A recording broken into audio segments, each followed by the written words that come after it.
This offering to Nitai Gauranga, you can see the deities there on the stage. So the Pongal has been offered to them. So Suvyakta Prabhu will speak something about this now. Thank you. Hare Krishna.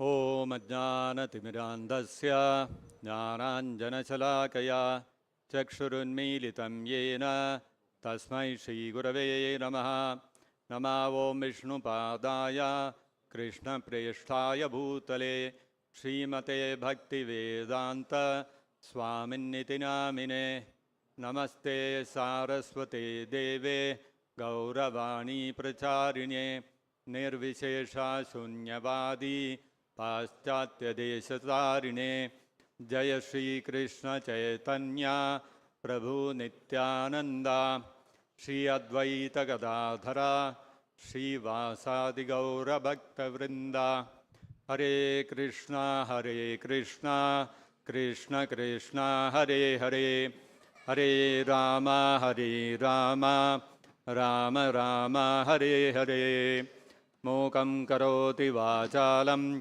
pangum langhayate girim yat kripatamaham mande Shri Gurum Deenataranam.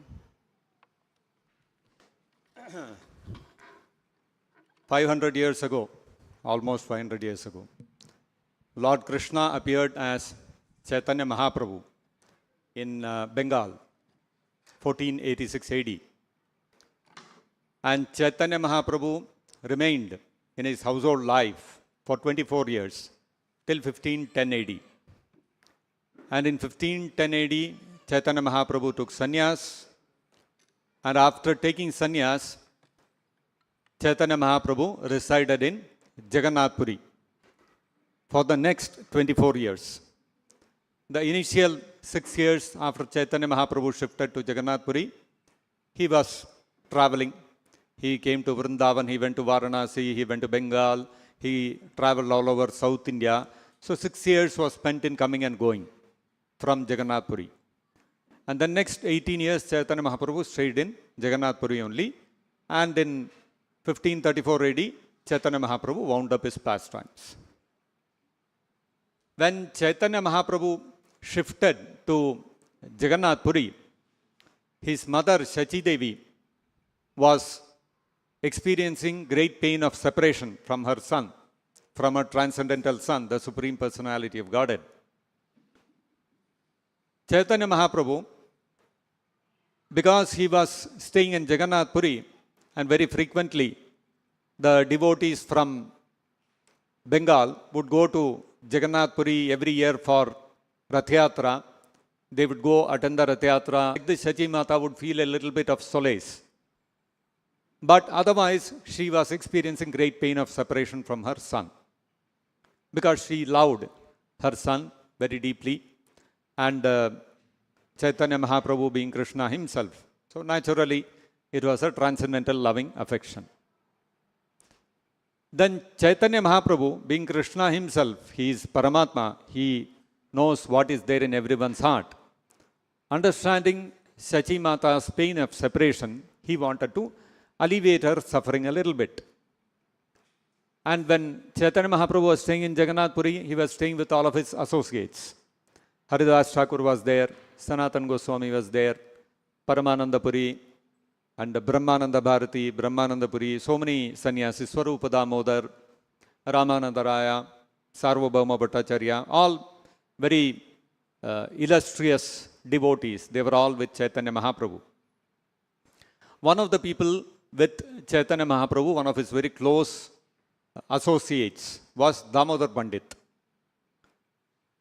Chaitanya Mahaprabhu one day called Damodar Pandit and told him that, you see, Shachi Mata is very much in suffering, in pain because of separation from me.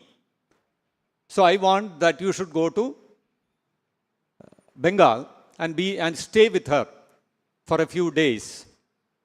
And if you are there, then she will feel a little bit, somewhat, she will feel a little bit of solace. She will get relieved of the pain of separation to some extent. So you go and you stay with her for a few days, take care of her. And when you go there, you offer my koti koti pranam, my unlimited obeisances to her. Somehow or the other I have taken sannyas, so I am not able to serve my mother. So you please convey my obeisances to her and tell her how much I love her and all these kind of things. And he sent lot of Jagannath Prasadam also with Damodar Pandit. Damodar Pandit came to Bengal, Mayapur, and he went and met all the various devotees, Advaita Acharya and Shivananda Sena, so many other devotees were in Bengal. He met all of them, and they were very happy to see him, because he was coming from Jagannath Puri.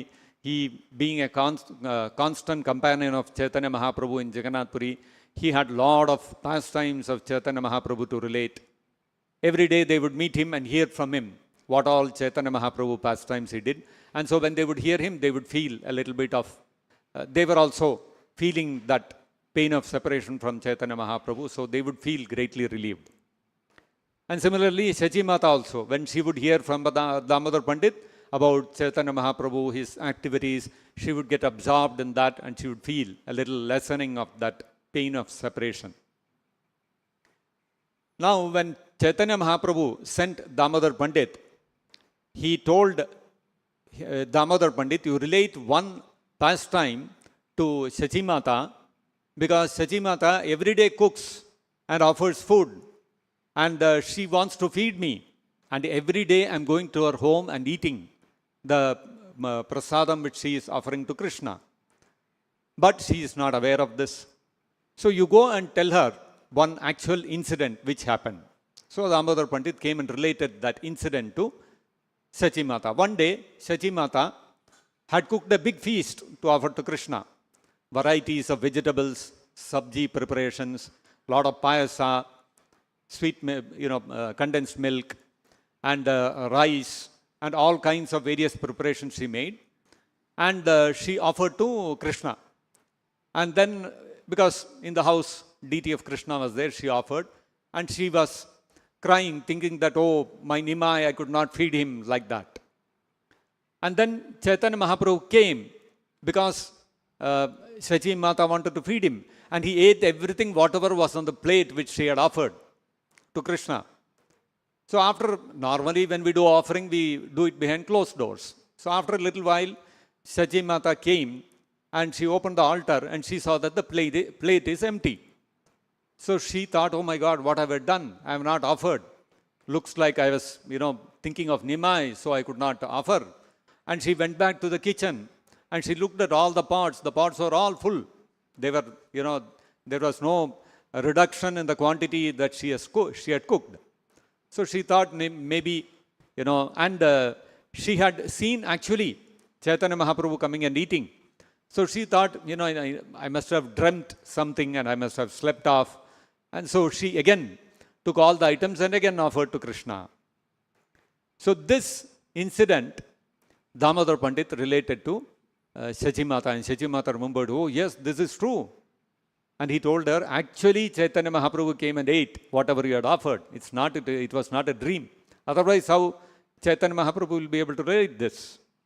And so Shachi Mata was greatly pleased. Oh yes, every day he is coming, Nimai is coming, Chaitanya Mahaprabhu is coming, and he is eating whatever I am cooking and offering. So she felt great happiness. When did this incident happen? This incident, now why did Shachi Mata cook a feast? Normally we don't cook a feast unless there is some occasion, some festival.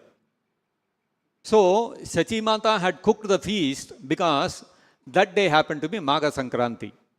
So today is also Sankranti.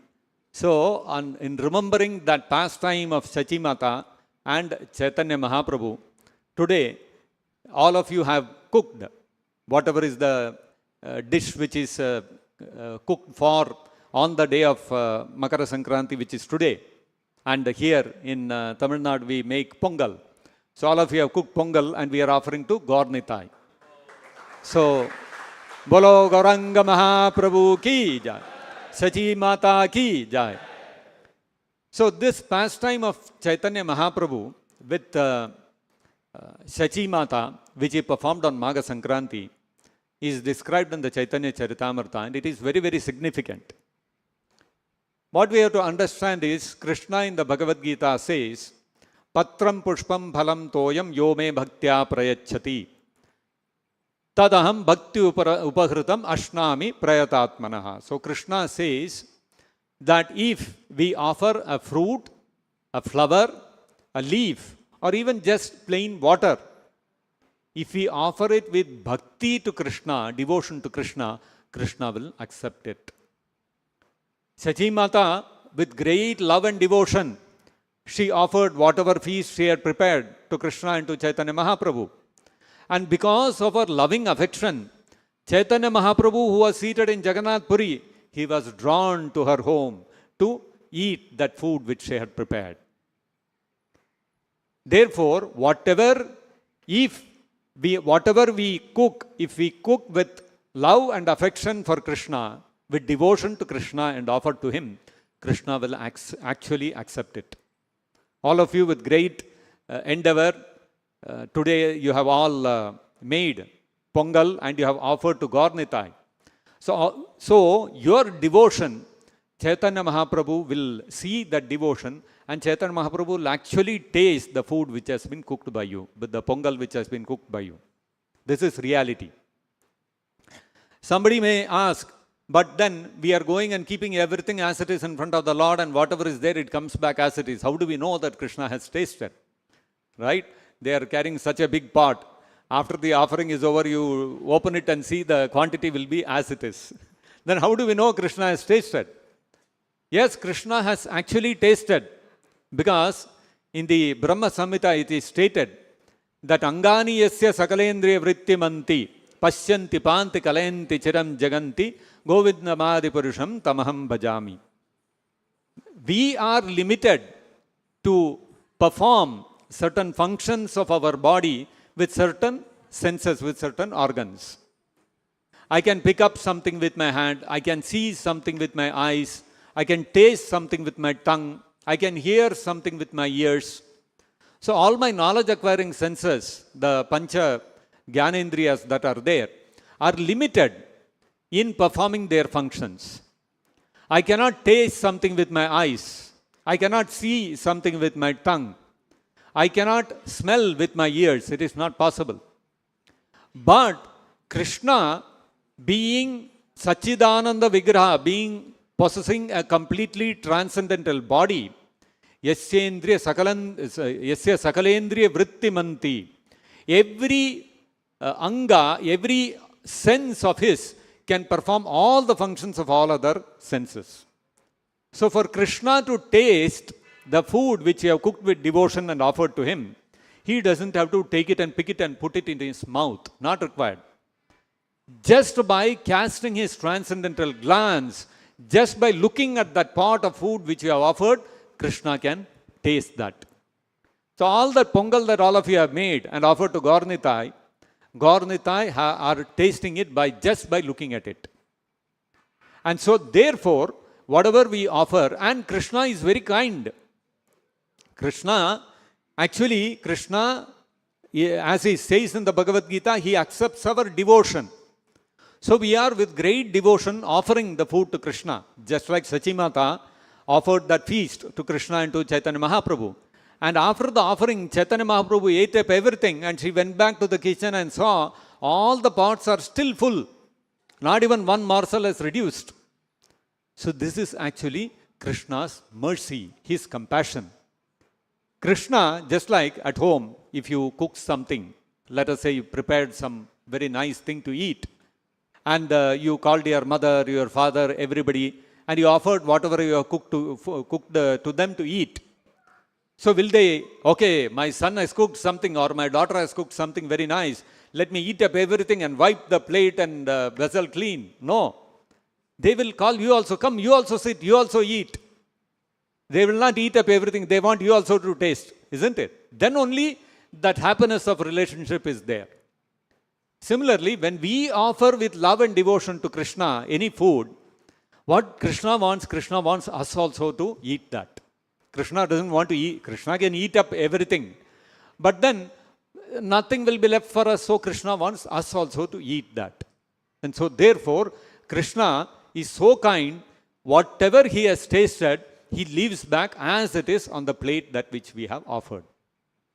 So this is Krishna's compassion upon us, and therefore, whatever Naivedya we offer to Krishna, once it is offered, we call it Krishna Prasadam. Prasada means what? Prasada means it is that person's grace, it is his arul, it is his mercy. Why do we call food we have offered to Krishna and that food we take off the altar? Why do we call it prasada? Why do we call it mercy? So it is called mercy because Krishna has mercifully left behind everything that he tasted for us. And by tasting that Krishna Prasadam, what happens? Our heart gets purified and we will progress in spiritual life. So therefore, this incident of Chaitanya Mahaprabhu accepting whatever Shachi Mata had cooked is a great lesson for all of us, that we should also with great love and devotion offer everything that we cook to Krishna, and Krishna very mercifully, he will accept our loving offering and he will give back his prasadam for us for our purification and our progress in spiritual life. This is Krishna's great love for all of us living entities. So on this occasion of Sankranti, Pongal, let us remember that wonderful pastime of Chaitanya Mahaprabhu and Shachi Mata on Maga Sankranti day, which Shri Krishna Rukmini Satyabhama, Shri Gaurnita, Srila Prabhupada ki, which is a lesson for all of us, how we have to offer everything that we cook with love and devotion to Krishna, and simply by doing this, Krishna will bless us with his prasadam, and by honoring that prasadam, we will progress in spiritual life. So for all the hard work that all of you have done and offered that Pongal which you have cooked with great endeavor to Krishna and to Gaurnitai, so Mahaprabhu will accept that offering and he will give his Mahaprasadam, which all of you will honor now. So, Bolo Gaurnitai ki jai, Shachi Mata ki jai, Jagat Guru Srila Prabhupada ki jai, Nitai Gaur Premanande Hari Hari Bol. Thank you, Prabhu, for that insightful talk. So that was the end of today's program. We now invite all participants to please take blessings of Gaur Nitai, view the prasadam which is